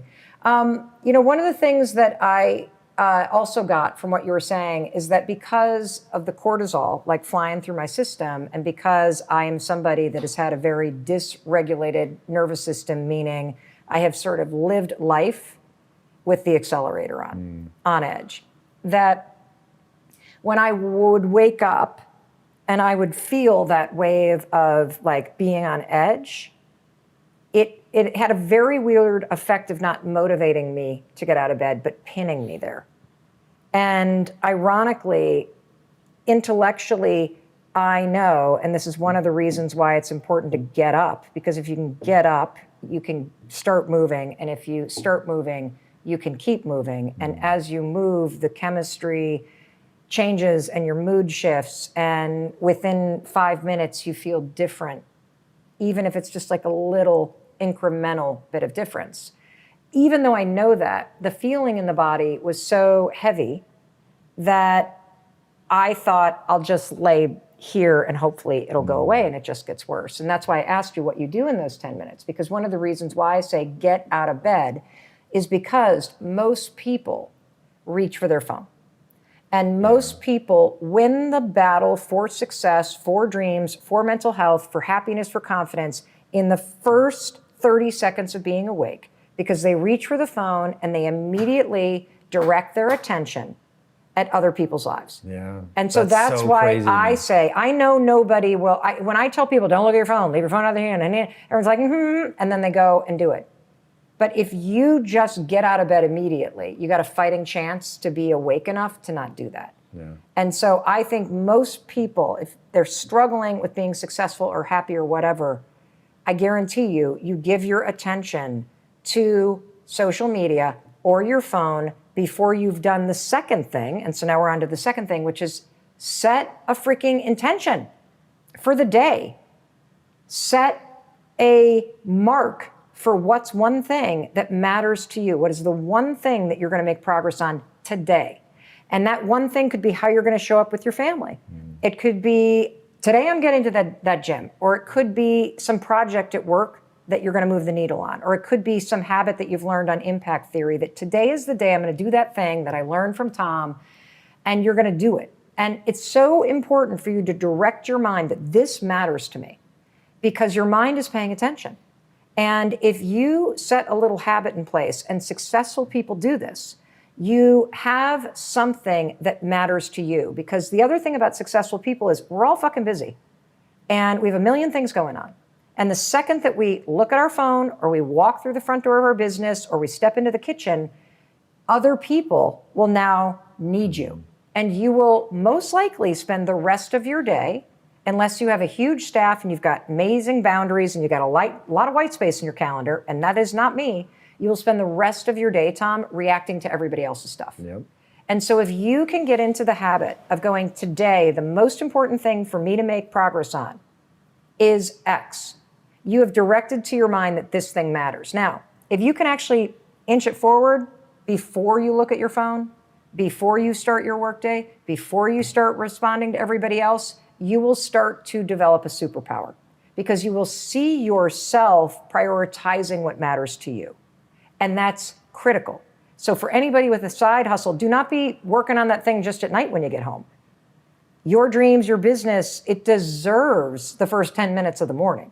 And if you literally just lay like one brick on that path between where you are and where you want to go, that 1 10-minute of effort every single day on the thing that matters most to you, that changes everything over time. Because I think most people are struggling with the fact that you have all these things that you want to do, but your life is organized in the exact opposite of what is important to you.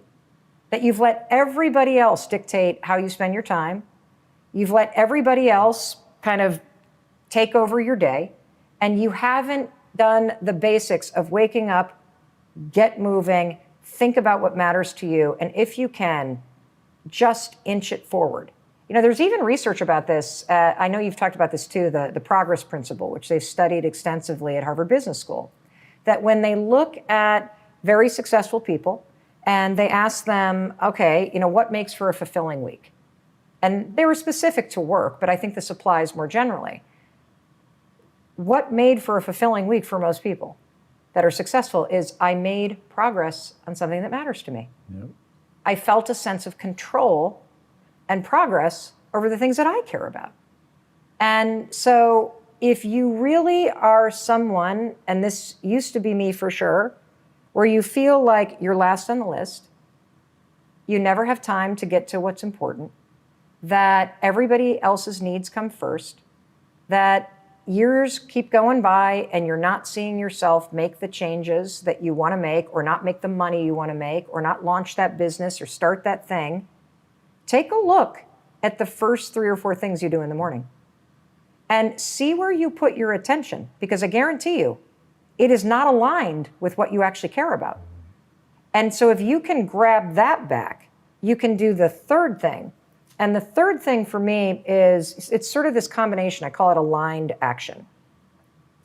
And that is that successful people act before they feel ready. They act like the person they want to be instead of the person that they feel like today. That and you talk about this too. This is the philosophy that you believe in, which is behavioral activation therapy. Act like the person you want to become. Can you give me an example of that? Oh, yeah. So I'm launching a podcast. I've been thinking talk about not taking your own advice, okay? Most people don't know this, but I got my start in the media business. This was my first taste of the media business in 2008 by hosting a local call-in radio show on Saturday mornings in Boston, Massachusetts. I did not know that. Yes, I paid for my kids' braces by reading Invisalign ads for a dentist in Boston that I still go to. Shout out to Dr. Ronkin.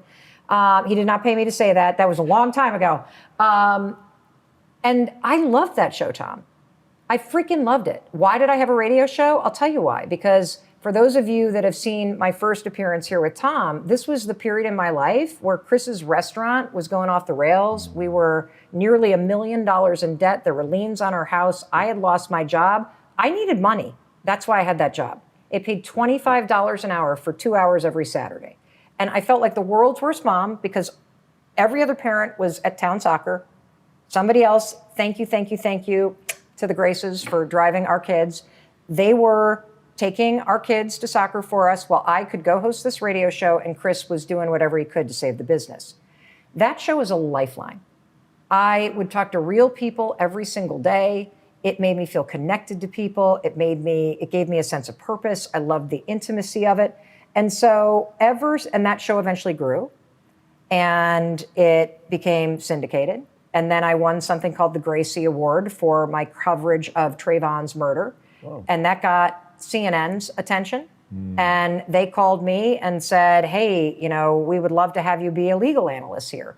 And so that then got me on CNN. And ever since I left radio, I have missed it. And I've been wanting to get back to it. And in the back of my mind, especially after I wrote the 5-second rule, I kept thinking, I need to launch a podcast. I need to launch a podcast. I love podcasts. I need to do this. And it mattered so much to me. I was so drawn to it, Tom, that I think that oftentimes when the dream is such a call, the excuses match the desire for it, right? And it was never the right time. I just talked myself out of it over and over and over and over and over again. And so finally, 18 months ago, I literally woke up one morning, I had my own wake-up call, and I'm like, that's it. You're gonna let another 10 years go by unless you make a fucking decision to get started. How'd you get started? So you decide you're going to do it, and take people into the weeds a bit. Yeah, okay. This is where I think people go off the rails. They're sitting at home thinking, yeah, I want to start a podcast as well. And I want to hear, because I know that you end up doing it on a way more professional stage, but walk people through who'd you call? Was it a relationship that you built 20 years ago? I want people to follow that. Yeah, so train. First things first, I went to my friend Google. Honest to God, even though I know Tom and I know Lisa, I was too embarrassed to ask you because, you guys are out here with all these millions of subs and you've been doing the show for a while. And same thing with Lewis. You and I have some amazing friends. And oftentimes I find that going to people that already seem like they're at the top of the top, that's intimidating because it magnifies, at least for somebody who's got a lot of insecurity like me, it magnifies the distance between where you are starting and where somebody is years down the road. Because part of your genius, Tom, is that it's easy to look at what Tom's built and forget the fact that this dude has been studying film since he went to USC for film school. This guy is a insanely successful entrepreneur that's bringing all of that sweat equity and learning to the table. This is somebody that's dedicated himself to like years of figuring this out and sampling and editing. And so I personally find that when you go to somebody that's already there, it can be a little discouraging. So I went to Google and I'm like, how do you start a podcast? Honest to God, because I'm smart enough to know it's different than radio. And I didn't even know what equipment people have. I didn't know anything about, okay, do you go to, like, how do you put a podcast up? Do you put it everywhere?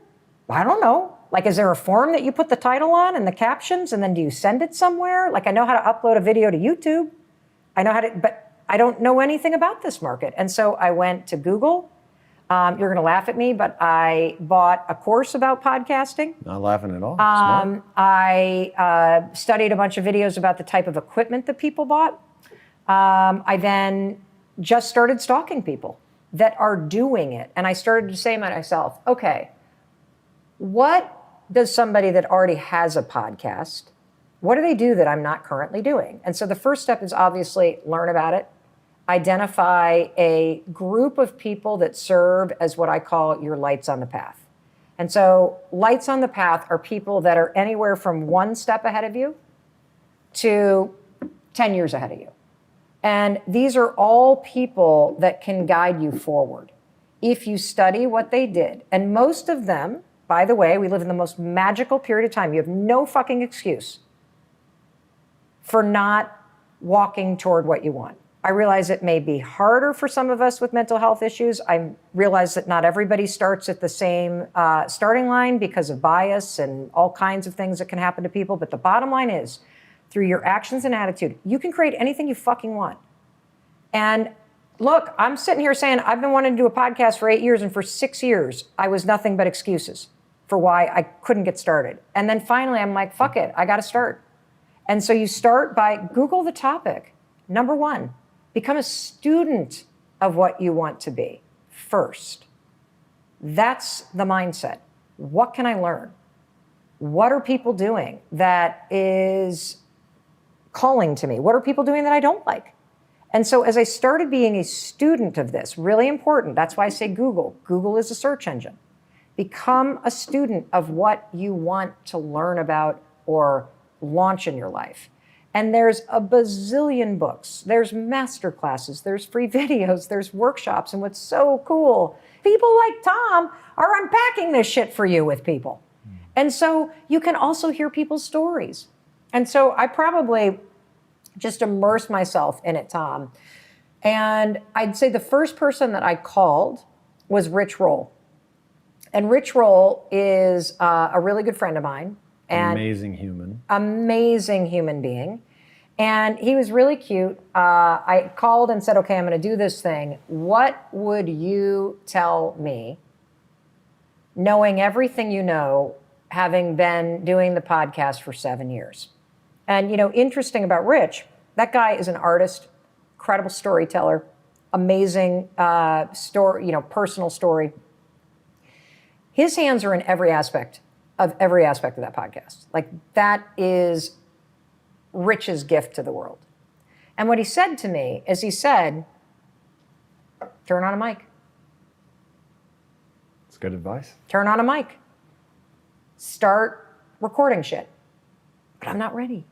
But I don't have the equipment. But I haven't done this. But Mel, if you want to do this thing, turn on the mic and start taping episodes. And then listen to it. And they're going to sound like shit. And you're going to realize it's a hell of a lot harder than you think it is. And so here's the second thing. So number 1, become a student, right, of what you want. And even if you don't know people or you don't have a network that is, you know, like the one that you and I have built over time, you can still learn from people that you haven't met. Full stop. Especially with YouTube. It's crazy. It's incredible. And then you just reverse engineer it. And so what you'll do is, if you were to simply do this exercise, like, we're just going to stick with the podcast episode, but you could insert anything. How do I start a dry cleaning business? You could Google, I don't know how to do that, but I bet there's a video about it. How do I start a catering business? Do I need a commercial kitchen to do that? Like, all these things somebody has figured out. and they have put a video out, or they've written a blog post, or they've written a book, or they're doing a course right now on it. As you're a student, here's your assignment from Mel Robbins. Write down all the actions that you're learning about that people do. Oh, for podcasting, I gotta learn how to edit audio. Oh, I gotta learn about equipment. Oh, I gotta understand all these platforms. Oh, I've got to listen to a ton of podcasts to understand what I like and what I don't like. Oh, I've got to record some. Oh, I've got to there's a bazillion things, right? And so keep that list handy, because every day you can wake up and look at that list, and there is your roadmap to what you want to create in your life. And what happens next is there will be something on that list that is the starting line, for real. Like when shit gets real. And for me, that was turning on a microphone, which I started doing about 6 months ago. How did you deal with being bad if you were bad in the beginning? Oh, I was terrible. Well, because I yammer on and on and on, and I have a very dyslexic ADHD brain, and so I'm all over the frickin' place. And it was interesting because I just assumed, having done 6 audio projects with Audible and these 2 self-published audiobooks, that, okay, we got a lot to talk about. Well, one of the big takeaways for me in being a student of this is that the podcast is not about me. It's about what my intention is that I want to have the listener experience. And if you are going to create something that has an intention, it has a very different level of artistry and discipline and purpose to it. And so I figured out very quickly that, yes, I personally want a podcast to sound like 2 friends having a conversation. And without a certain level of prep and intention on my part, it was not going to turn out that way. It was going to be Mel meandering all over the place. I mean, even just here, like you and I sit down and we're 20 minutes into a conversation and we're already like, we're like, time out. And so I needed to, in my student mindset, I needed to be honest with myself that there are things that I have as natural talents and skills, just like everybody does. But I also have major weaknesses that I got to get under control so that I don't derail possible success and fulfillment with this project based on my weaknesses. That's the part I want to understand, though. So you have these weaknesses, they're rearing their head, you're having some kind of emotional response. How do you soothe yourself through that?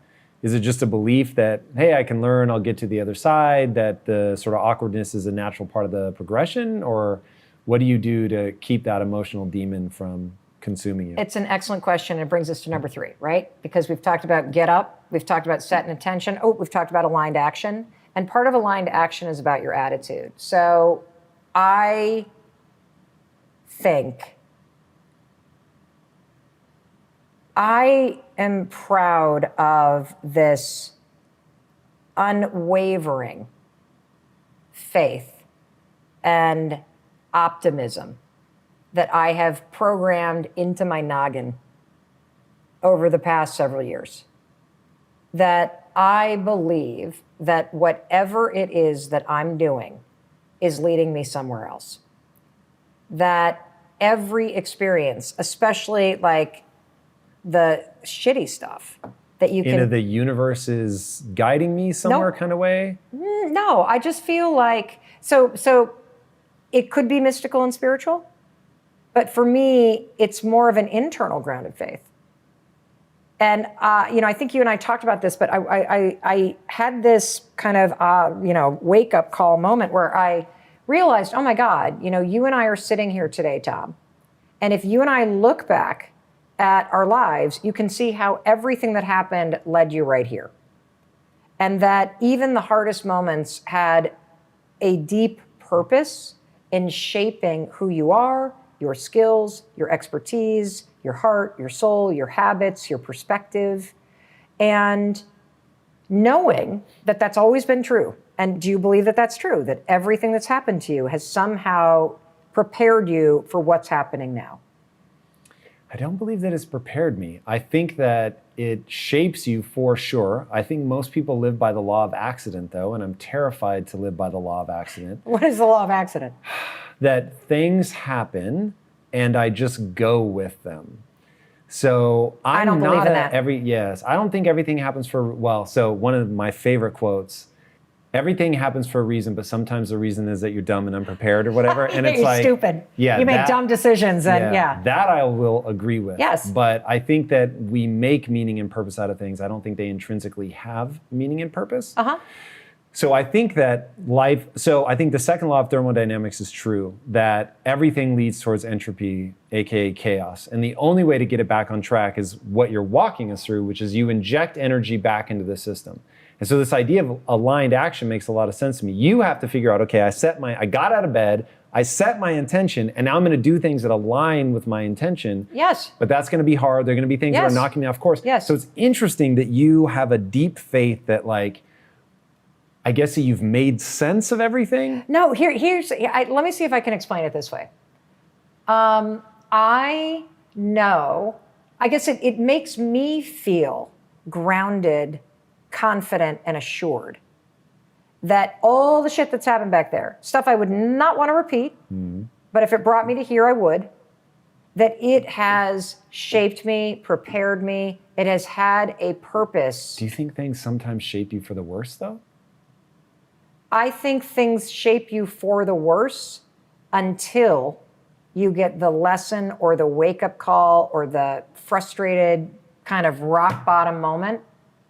Is Mel Robbins just unusually good at making use of that? I actually think you are. Oh, I think that I hate the fact that I have to hit a fucking wall to As change your direction. audience, though, it's really interesting. So for the audience, one of the first things you said when you got here was, I'm actually doing really well right now. And I've learned to reject all the self-hatred and beating myself up and all that. Yeah. And my reaction was, that's amazing. Yeah. But you've made such extraordinarily good use out of all your struggle. You are uniquely able to take that mess of life and turn it into this really simple idea that people can deploy immediately. I literally find it comforting knowing that somehow every experience of my life is going to be connected to something in the future. Because you're good at learning lessons. I have to put that caveat. Yes.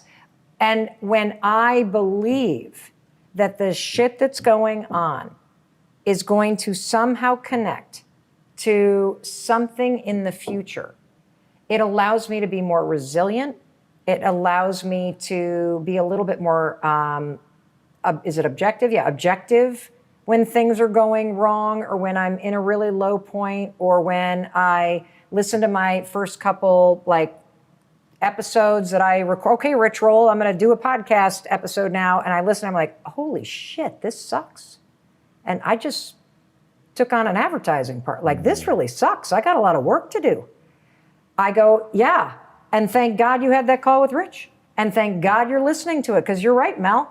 If you want this to really make a difference in people's lives, if you want to really do something awesome here, you're going to have to fucking learn something new. Walk me through that process. So what are you doing now? What did you do? The first few episodes oh my God, were dude. not what you wanted? Before I came here, so we have taped about 17 versions of episode 1. Not because I'm trying to be perfect, but because I have a certain standard for what I want to put out there.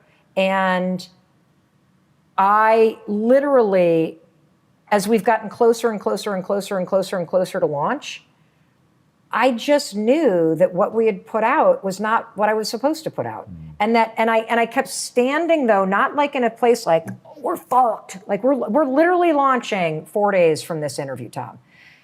2 hours ago, I was in the corner of my hotel room in LA. Mm-hmm. My team had built remember when we were kids, you make those little forts out of sofa cushions? Yep. I am in a fortress of sofa cushions on the floor of the hotel room a mile from here.